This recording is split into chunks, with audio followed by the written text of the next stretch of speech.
La deuxième partie de Noir et Blanc, la suite du Trophée de l'Avenir du week-end dernier, mais aussi les 2 courses aux As, Fos-sur-Mer et la première journée de la Palme d'Or, d'où la présence de Bourmel-Morad, d'où la belle chemise de Bourmel-Morad. Gérard, que j'ai eu au téléphone, m'a dit, tu verras, il y a une chemise superbe, on dirait qu'il fait bien 500 grammes de moins avec les raies dans la longueur. C'est un cadeau de la part de Gérard. Ouais, il pouvait pas être là, Gérard, aujourd'hui, il s'excuse, il aurait aimé, mais il sera là les semaines, parce qu'on vous a invité jusqu'à la fin de la Palme d'Or, vous êtes invité d'office sur ce plateau. Avec toutes les salades qu'il m'a moi, il n'a pas voulu s'affronter à moi. C'est ça, en fait. Il a eu peur. Il a eu peur, mais attention, il risque de revenir encore plus fort mardi prochain. Plus gros? Plus gros, ça, je sais pas. En tout cas, il sait ce qu'il faut faire maintenant pour paraître plus mince. Jérémy, on va parler un petit peu de vous, doublement. On va commencer par le Trophée de l'Avenir. On n'en a pas fini avec ce niveau-là. Vous y étiez il y a encore quelques saisons. Vous êtes maintenant au Trophée des As. On a vraiment l'impression que, ben voilà, ça y est, depuis le mois de juin, vous avez vraiment trouvé, ou même le mois de mai, votre place cette saison en 2013 au Trophée des As. Ben ouais, écoutez, j'essaye du moins. C'est vrai que ça a été compliqué le début de saison. J'ai eu beaucoup de courses à l'avenir. J'ai pas pu pleinement m'exprimer aux As. Et puis le peu de courses aux As que j'ai eu, j'ai essayé de me régaler, de raseter et puis de me faire plaisir. Et voilà, ça a marché. Bon, c'est vrai que la Cocarde d'Or m'a un peu aidé. Je pensais pas être capable de ça. Bon, j'ai fini second. Ça a été énorme pour moi. Et puis voilà, j'essaye de continuer comme ça et de me régaler. Et puis voilà. C'est grâce à la Cocarde d'Or, Morad, que vous avez choisi de prendre Jérémy Aliaga, ou vous l'aviez déjà bloqué un petit peu plus tôt? Pose une question. Non, c'est vrai qu'il m'avait contacté un peu plus tôt dans la saison, fin juin, je crois, après la course du Gros du Roi, en me disant que si je continue comme ça, je risquerais d'aller à la Palme. Et puis, donc, du coup, voilà, ça s'est fait, tant mieux pour moi. Et voilà, c'est ce que j'avais dit un peu à tous les raseteurs, que je prenais la décision de prendre des raseteurs fin juin, puisque je me retrouve pratiquement en course unique à toutes les courses, et que je voulais pas laisser un jeune ou un raseteur en pleine bourre et le laisser sur le côté, parce que j'ai engagé tout le monde au mois d'octobre. Oui, puisque justement il y avait dimanche, on en parle, on y est, une petite polémique dans les gradins quant à l'absence de Julien Ouf, mais il y aurait pu y avoir aussi une polémique en l'absence de Bastien Fourcq. Tout à fait, bien sûr. Il y a aussi le petit Haim aussi qui a fini second l'année dernière. Le truc c'est que j'ai pris les hommes en forme du moment. Moi, ce qui m'intéresse, c'est de prendre des jeunes comme lui, Favier, Martin ou d'autres, et pour amener de la fraîcheur d'abord, et parce qu'ils sont en forme. Moi, ce qui nous intéresse quand on organise nos courses, c'est de prendre ce qu'il y a de mieux. Et alors, quand tu prends pas de jeunes, tu dis, il fallait mettre des jeunes. Quand tu prends des jeunes, tu dis, il fallait mettre les autres. Sachant que vous avez une contrainte aussi, vous prenez quand même souvent les raseteurs Beauquerrois. Mais les raseteurs. Nous, c'est pareil, il y a toujours Jérôme Muscat pour commencer une course à Beaucaire. Non, mais c'est sûr. Mais non, le truc, c'est que quand même, à valeur égale, on va prendre un raseteur Beauquerois, bien sûr. Voilà, donc Sanchis, Chekad, Villard, Alam, donc ce sont des jeunes de Beaucaire, donc ils sont. Déjà, on part avec ça. Voilà.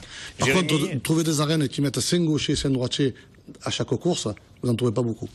Jérémy, une petite question. On revient quelques semaines en arrière. Votre Cocarde d'Or, vous terminez second. Est-ce que ça reste un super souvenir ou est-ce qu'on en a un petit goût amer d'avoir été si près d'une Cocarde d'Or? Les deux. C'est vrai que c'est un peu mitigé. Ça reste un très bon souvenir parce que je ne pensais pas faire autant déjà. J'étais allé comme ça pour m'habiller et puis j'ai dit bon, on verra comment ça se passera. Et bon, il s'avère que ça s'est bien passé. Et après, avec le recul, c'est vrai que je l'ai touché, cette Cocarde d'Or. Donc c'était vraiment pas loin. Avec le recul, un peu déçu, mais bon, ça reste quand même un énorme souvenir quand même. Écoutez, en tout cas, ça a permis, entre autres, suite à votre bon début de saison. Quand tu finis second, c'est décevant, tu dors plus de la nuit et tout. Mais Bourmel, il le sait, il a fini second aussi. Il a fini second avec 14 points, et avec 8 points, c'est gagné au moins 5 ou 6 fois. Selon les taureaux, s'ils sont plus faciles, il y a moins de points. Ça fait moins de points quand ils sont plus faciles. Et il y avait un jeune, il s'appelait Chomel. Ça faisait 14, il faisait 17. Bon, mais tant pis. Mais enfin, on a passé des grands moments, quoi. En tout cas, bravo, parce qu'on vous attendait effectivement pas forcément à ce niveau-là, ce jour-là, dans une course comme ça dans la bourre, parce que c'est pas forcément votre rasé le plus naturel. On va regarder une image justement là où vous êtes le meilleur, dans votre village, pour commencer, dans ces arènes de Villeneuve-les-Maguelones. C'était la 4e journée, je crois, voilà, c'est ça. Du Trophée de la Vigne et des Étangs, à 2 pas de Montpellier, pour, en tout cas jusqu'à maintenant, la meilleure course de ce début de saison à Villeneuve. On s'est régalé de bout en bout. Raymond Ferrière, qui était de la partie, m'a dit, je me suis régalé. Ouais, ben c'est vrai, une bonne course. Les 6 taureaux, les 6 taureaux ont été bien. Bon, il y en avait 7, c'est vrai que le 7e a été un peu délaissé, mais bon, les 6 taureaux ont été bien. Le premier, là, Vagram, qui a été de Cire, qui a été excellent.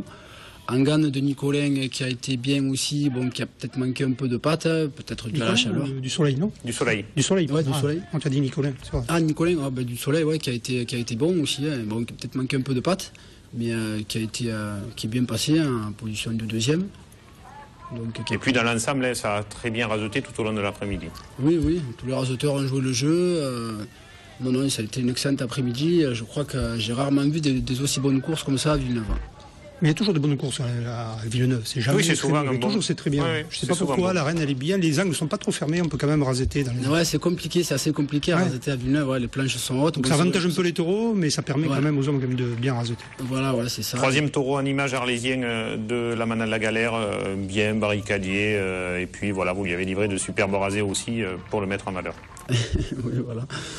Non, mais qui a un bon taureau. Bon, l'Evanti de Plot a été un peu plus compliqué, mais c'est vrai que c'est un bon taureau aussi. C'est un bon taureau du Trophée des As qui... Il anticipe beaucoup. C'est vrai qu'au Trophée des As, il a toujours fait de bonnes courses. Donc il anticipe quand il a une bonne tenue, mais qui a moins de vitesse qu'avant.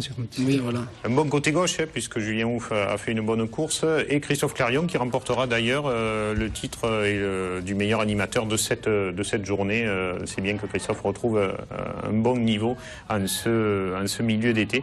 Mais bon, Hicham Oufdil très bien aussi, Elias Benafitou également. Il y a eu un bel ensemble, un bel investissement des tenues blanches. Ouais, c'est vrai que tous les rasoteurs ont joué le jeu et tous ont été bien. Il y avait du monde aussi, sur les gradins, ça aussi, il faut le signaler. C'était la fête votive, non? Oui, voilà, c'était la fête votive. Et c'est vrai qu'il y avait une bonne moitié d'arène. Ça fait plaisir d'avoir un peu de monde à Villeneuve. En général, c'est vrai qu'il y a pas de monde. Que les rasoteurs ont pris plaisir à rasoter quand même. Oui, ça, avec la main sur la tête. Et forcément, ça fait de longs résumés après, et de belles images, et des spectateurs contents. Et le meilleur taureau, celui qui remportera en tout cas le prix, le plus spectaculaire du jour, Arujo de la Manade de Fanfone. Ouais, un bon taureau qui sort bien au milieu, bon, assez brave à la tête, mais puis après qui a tamponné, qui a même cassé des planches à Villeneuve, ce qui était rarement arrivé. Donc non, il a été très très bien. Et on voit énorme rasé, superbe conclusion d'Arujo avec vous, un vrai régal. Et ce qu'il y a de bien, c'est que vous ne faites pas ça que dans votre village, puisque vous avez gardé ce niveau-là, et le lendemain à la Palme d'Or aussi. Là encore, quelle action, quelle envolée d'Arujo après vous. Non, moi j'ai bien écouté ce que disait tout à l'heure Jérémy, c'est que quand il va dans une rasetée, il va pour se faire plaisir, pour se régaler. À partir de là, il transmet. Donc je crois qu'il faut qu'il garde cet état d'esprit et qu'il pense qu'à une chose, se faire plaisir et nous fera plaisir. Quand on se fait plaisir, on fait plaisir aux spectateurs aussi, c'est ça. Celui qui va raseter que pour faire des points, là, le dépoint, ça c'est pas... Je trouve que c'est pas très bien parce qu'on ne transmet rien. Non, c'est sûr. Je crois que là, il est dans le vrai et il faut qu'il continue comme ça.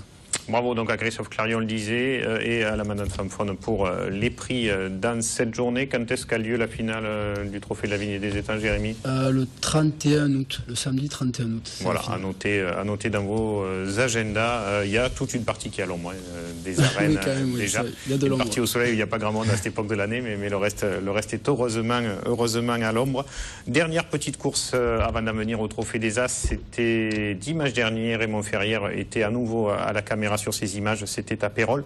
Une course qui ne restera pas vraiment dans les annales, hein, Jackie. On n'a pas vécu de grands moments, manque d'hommes, manque d'envie, voilà. Oui, mais pas beaucoup de raseteurs, mais bon, mais je crois que le taureau qui a sauvé la course, c'est celui de Rouquette. Hein. C'est ça, 2 taureaux en image seulement, nous semblait plus intéressant. Sirocco de la Manade Vélas et Biterrois qui sortait avant-dernier de la Manade Georges Rouquette. Oui, Georges Rouquette me parlait souvent de ce taureau qui avait été il le trouvait très bon et là, il a confirmé en fait. Et on le voit, hein, ce bon taureau de Georges. Ce qui est bien, c'est que ce taureau, il a commencé doucement, il a été à masse et il a fini fort. Ça, c'est bon. Et des beaux rasés presque exclusivement d'Elias Benafitou. Ce qu'il y a de bien, comme tu dis, Jackie, c'est que le taureau, quand le raseteur a passé la tête, il accélère. Oui. Et il ne va pas à l'allure du raseteur, pardon. Voilà, on en revient maintenant aux courses au Trophée des As. On reste par le bord de mer, du côté de la Provence maintenant, Fos-sur-Mer. C'était une course qui tombait en même temps que la Palme d'Or Morad, parce que traditionnellement, ils ont une course aux As le 14 juillet. Et le 14 juillet, c'était un dimanche cette année. Ils avaient un gros plateau, belle course bien montée ce jour-là, avec Pasteur pour commencer cet après-midi, voilà, un quatrinnage. Ça va être compliqué, Pasteur, parce que je crois qu'ils ont fait un angle dans l'arène et le taureau il s'est mis là, et je crois les 3 premiers se sont mis dans l'angle.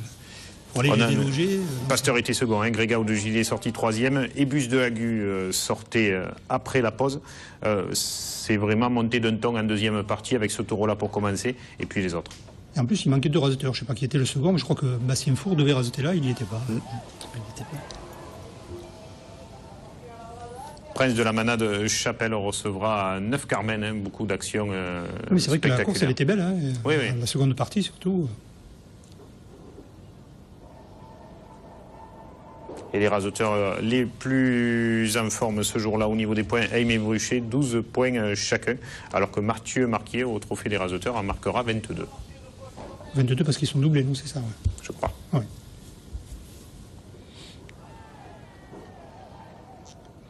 Quant au meilleur taureau de l'après-midi, ce sera le taureau suivant, Véran, de la Manade à l'art.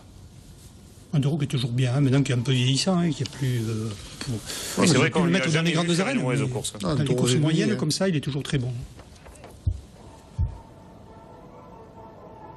On dit un taureau vieillissant, mais de ton époque ou de la mienne, on a rajouté des taureaux de 14-15 ans, du mois de juillet-août, presque tous les jours, quoi. Et on le voit là sur ce très beau rasé de Romain Boucher, le taureau qui vient taper non, mais je parlais très pour fort la à la plage. Il faut le faire courir à la Palme d'Or, par exemple. Ah non, on est bien d'accord. Mais il faut le protéger un peu encore. Voilà. Ouais. Le taureau qui a fait une belle carrière. Et là, ce très beau plateau, le dernier de la journée, Gastaboy, mais c'était peut-être un peu trop pour les hommes présents ce jour-là. C'est pas plus mal parce que le taureau, je crois qu'il avait pris un coup de corne et c'était sa reprise. Non, je crois qu'il n'avait pas fait de course depuis. Ouais.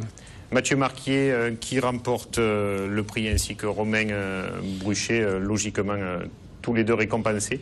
Et puis, on vous le disait, le taureau Véran de la Manade à l'art. Chaque année, Morad, pour la Palme d'Or, c'est un casse-tête pour arriver à trouver les taureaux qu'il faut pour remplir les 4 journées, puisqu'il y a 4 journées de Palme d'Or. Bien sûr qu'on aimerait avoir chaque fois des taureaux brillants de la première à la dernière course, mais il ne faut pas oublier que les taureaux peuvent courir qu'une fois par mois. C'est pour ça que, en principe, je fais un gros plateau aux alentours du 15 juillet, parce qu'après le 15 août, ils se les partagent avec le Gros du Roi et les Saintes Maries de la Mer. Ensuite, le dimanche d'après, il me faut trouver encore des taureaux un peu majeurs, mais il est certain que monter la Palme d'Or, 4 courses à 15 jours, c'est pas évident du tout, quoi. Alors, venons-en à présent en image sur cette première journée du monde dans les gradins, malgré la course de Fos-sur-Mer, entre autres. Il faut dire que la vedette du moment depuis le début de la saison, Ratis, était présente. C'est vrai qu'il y a beaucoup de gens, on l'a vu à Mauriès, au Gros du Roi ou ailleurs, qui se déplacent aujourd'hui pour suivre ce taureau-là. Mais la course était de qualité dans l'ensemble. Certaines personnes allaient voir peut-être Gréco, suite au reportage que nous avions passé la semaine dernière sur la Manade Saint-Antoine. Il faut savoir que le 14 juillet, c'est pas une très bonne date. Très mauvaise des courses dans tous les villages, et en plus ce jour-là il y avait le Tour de France avec une étape importante, donc ça lève du monde. Heureusement qu'il y avait Ratis, je pense. Ah, je crois aussi, mais il y avait Ratis, mais il ne faut pas oublier Scipion qui avait été, qui depuis le début de saison est très régulier et très bon. Je l'ai vu à Palavas et à Château-Renard. Là il a encore confirmé. Je pense que la course était pas mal avec Gréco à la fin, qui était aussi un espoir. Je crois que ça c'est Arrogant de la Manade Somade. La déception vient que les gens ils s'attendaient beaucoup plus. Voilà. Ouais, mais c'est certain. Voilà. On attendait certainement. On voulait voir Ratis comme il était au Gros du Roi ou à Vauvert. Tiralou de la Manade Lautier en deuxième position sortait après le bon quart d'heure quand même d'Arrogant, il faut le noter. Ça a été un bon premier dans un démarrage de Palme d'Or. Et des fois je comprends pas trop les révistaires quand je lis le journal. Moi je crois que quand on monte une course, il faut un premier, un second et un troisième. Mais le premier, il a fait le métier, quoi. Je crois que à Beaucaire pour la Palme d'Or, on est obligé de mettre à peu près 2 premiers, histoire de calmer un petit peu les ardeurs des raseteurs, pour après que les taureaux brillants puissent s'en sortir un peu mieux, quoi. Deuxième partie maintenant, la course est montée d'un ton à ce moment-là, avec Brutus pour commencer, Morad. Brutus qui fait une course honnête, qui fait une course à son rythme, avec un Amine Chekad qui a trouvé le rasé. Et je crois que...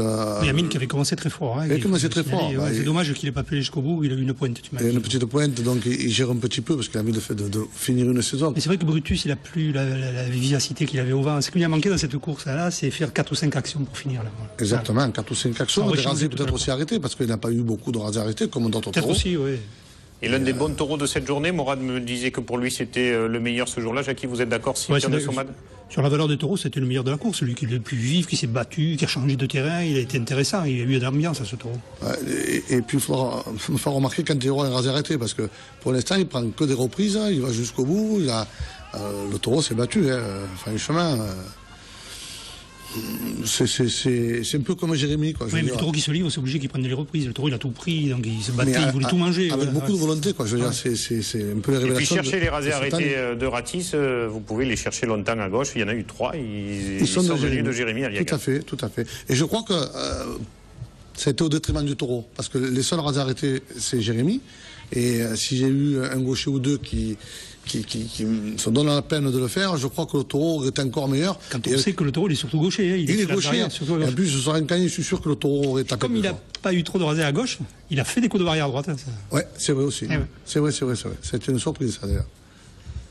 Non, mais Ratis, ça fait quand même une bonne course. On peut pas. Oui, non, bien sûr. Moi, je crois que j'aimerais avoir un taureau comme ça, quoi. Oui, mais une course plus sérieuse, plus cocardier. Il s'est tenu, il fallait aller le chercher. C'était compliqué. À gauche, ils ont hésité quand même. À part Jérémy qui en a fait quelques-uns, personne devant l'autoroute ne voulait les faire. Et Gréco de Saint-Antoine, il faudra demander si Alexandre Clausel, la manipulation de Numa à Paulet a été bénéfique. Mais en tout cas, on a vu le taureau très bon côté droit, hein, beaucoup sauté de très bon côté droit et délaissé aussi côté droit. Côté gauche. Parce que, non. Côté droit, il a été délaissé. À part, oui, à la fin, il y avait Aloigny et Ozol qui leur étaient. Voilà.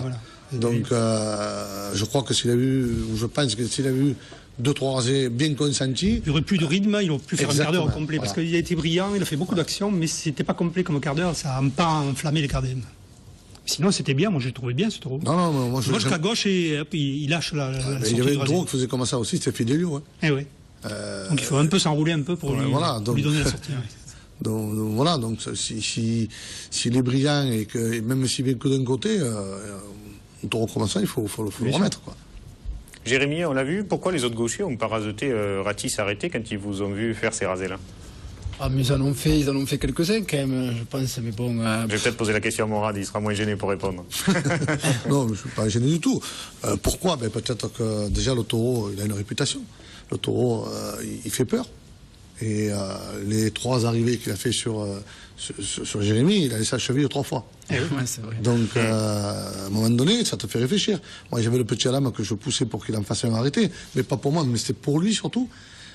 Oui, je vais le faire après lui. Chaque fois, il me disait, mais il ne le faisait jamais. Donc, le truc, c'est que le taureau, il te met le doute. Et puis le taureau, voilà, quoi, c'est Ratis.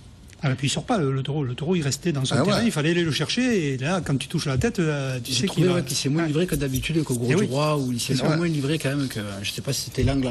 Déjà, il s'est se placer dans une piste ronde, alors forcément, Beaucaire à l'angle du Tori. Ah, mais c'était bien, moi. Donc c'est pour ça, je pense qu'il a été quand même compliqué à Ratis dimanche. Il a été dur à aller chercher. Ouais. Et puis, je disais aussi en début de course, il y a une personne qui m'avait interviewé. On en veut toujours plus d'un taureau. Un taureau, si le dimanche d'avant, il avait fait 20 coups de barrière, le dimanche d'après, il faut qu'il en fasse 25, puis 30, puis il faut qu'on se calme, qu'on n'est pas au théâtre. Je veux dire, on va une course au taureau, on sait ce qu'on va voir. On sait que les 3 premiers, moi je savais ce qu'ils allaient faire. Ivan m'a un peu déçu, mais les 2 autres, je savais. Ratis, il ne peut pas être comme il a été peut-être au Gros du Roi ou à Vauvert. C'est une piste différente, c'est une compétition différente. Et je crois qu'il faut qu'on soit indulgent avec tous les taureaux. Voilà. C'est vrai qu'Yvan, par rapport à la course de Palavas, il est passé un peu à côté, c'est dommage. Palavas, j'étais content de la voir. Quand j'ai vu à Palavas, j'ai dit, écoute, la course le 14 juillet, ça va être un feu d'artifice. C'est dommage pour le taureau, pour le manager, pour Beaucaire. taureau il peut passer à travers, mais c'est des choses qui arrivent. Et voilà. Gaveau, la semaine d'avant, pareil. Peut-être là, j'ai les chaleurs, certains taureaux qui les supportent moins bien. En tout cas, on voit 2 taureaux sortent du lot. Ratis, Scipion, ce jour-là. Côté raseteur, personne ne sort vraiment du lot. Même si Loïc Ozol, pour son retour à la Palme d'Or cette année, vire en tête après le premier acte. Moi, je trouvais que Loïc Ozol avait assuré toute la course. Il a resté tous les taureaux jusqu'au bout. Moi, j'ai bien aimé. 14 points, Adrien Poujol, 10 points. Cheka de 9, Martin 3. Et vous, Jérémy? 5 points. Et Sabri-Alouani, 2 à la Palme ou ouais, mais je crois qu'il faut faire attention aux points. 5 points à la Palme, Sabri-Alouani. Je crois qu'il faut faire attention aux points parce que c'est pas parce que tu as fait 20 points que tu as raté plus que les autres. Tu en as qui ouvrent des ficelles et qui laissent sur la tête. Non, mais attends. Oui, non, mais il a raseté. Loïc Ozol a raseté jusqu'au bout, jusqu'au dernier, même le dernier taureau. Loïc Ozol et Sabri-Alouani ont raseté le dernier taureau. Exactement. Alors que c'est des raseteurs qui n'ont plus de physique et qui sont arrêtés. Voilà, ça, c'est certain.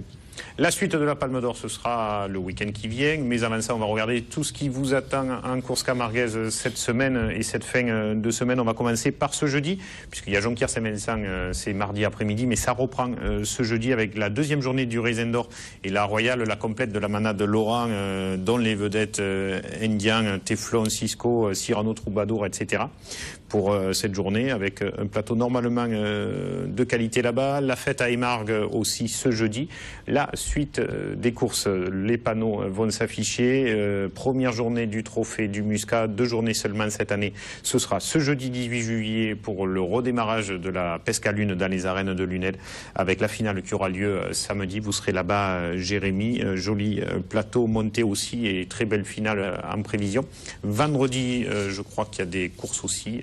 Je ne me rappelle plus ce qu'on a sur les tableaux. Pas de course vendredi, mais samedi, ça redémarre avec quelques courses au Trophée de l'Avenir. 3e journée de la Cerise d'Or à Romoulin, Orgon également.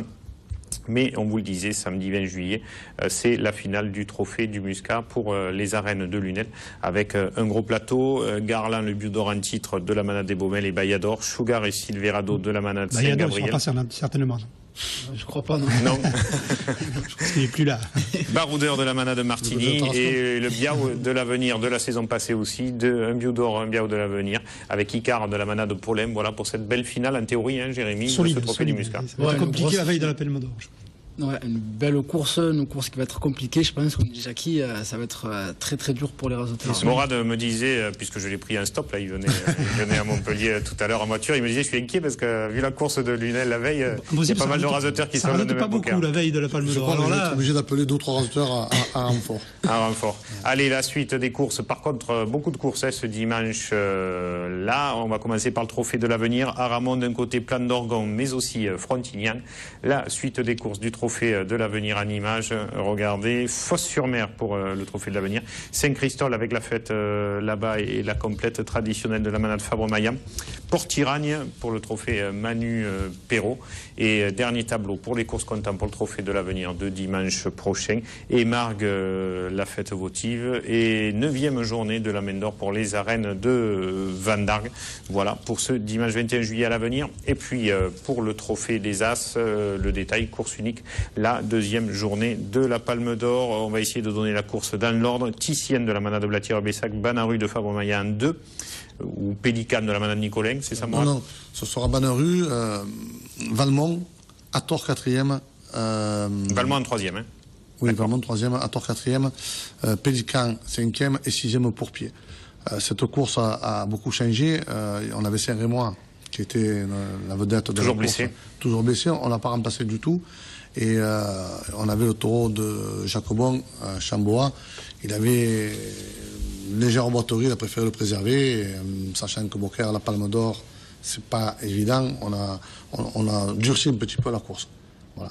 Durci la course avec Tissienne de Blatière qui passera devant et qui pourra les attendre. Côté tenue blanche, pas de changement ou autre?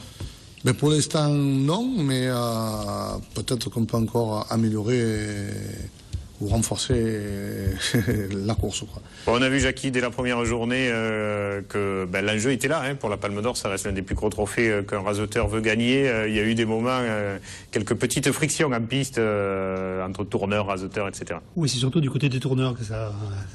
Comme souvent. Non, mais la commission de taurine a pris une décision. va certainement sanctionner un tourneur. Et pour que ça serve d'exemple, parce qu'aujourd'hui, ce qui se passe dans la piste, il faut que ce soit taurin et que taureau, et on ne va pas truquer les choses, quoi. On ne va pas mettre la pression sur un raseteur ou sur un tourneur. Donc la commission taurine a décidé de se séparer d'un tourneur. Voilà. Bon, écoutez, vous m'entendez, merci pour l'information morale. Ce sera ça, mais ce sera aussi la même chose pour les raseteurs. C'est un mauvais comportement. Moi, j'estime que les aficionados, quand ils viennent sur les gradins, c'est pour passer un bon moment et non pas réagir comme ils ont réagi à un moment donné quand il y a eu ce petit...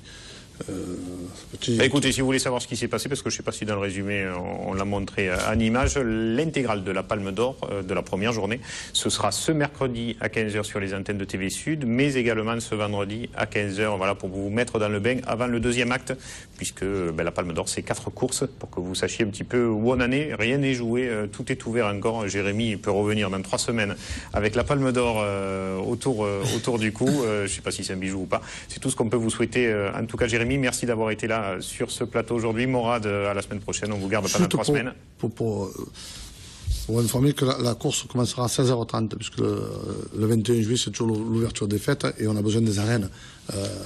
Pour le magnifique spectacle de Patrice Leblanc. Exactement. Voilà, donc on commencera à 16h30. Donc si vous voulez manger à Beaucaire et profiter du spectacle, il est gratuit dans les arènes de Beaucaire après la Palme d'Or. Magnifique spectacle. À partir de 21h, 20h30 dans les rues, 21h aux arènes. Exactement. D'accord, vous avez vu, c'est tout phénomène. C'est Laetitia qui m'appelle, qui me dit c'est ça à telle heure et tout. Romain, merci d'avoir été là. Jackie, à la semaine prochaine, on se voit à Lunel, à Beaucaire, un peu de partout cette fin de semaine. Merci à toutes et à tous de nous avoir suivis, à tout le monde en régie, Sébastien à la réalisation et à tous nos caméramans. Et on vous le dit une dernière fois, on a une forte pensée pour Frédéric Bérard et toute sa famille. Au revoir.